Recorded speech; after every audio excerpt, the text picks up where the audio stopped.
মাশাআল্লাহ, মালয়েশিয়ার রাস্তাঘাটগুলো এত সুন্দর, আসলে মন জুড়ানো বিষয়। কত চমৎকার পরিষ্কার পরিচ্ছন্ন, কত চমৎকার ডিসিপ্লিন। রাস্তায় কোনো যানজট নেই, নীরব নিরবিচ্ছিন্নভাবে সব গাড়িগুলোই যার যার গন্তব্যের দিকে ছুটছে। আমি এখন বর্তমানে সেপাং থেকে টিভিএস সেন্টারের দিকে যাচ্ছি। সেখান থেকে আমার পরবর্তী গন্তব্য জহুর বারু। তো আমি একটি ক্যাবে করে যাচ্ছি।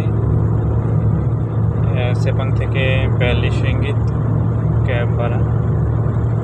নিরবিচ্ছিন্নভাবে যাচ্ছি এবং যাওয়ার পথে রাস্তায় যে সিনারিগুলো আছে একটু দেখার চেষ্টা করছি।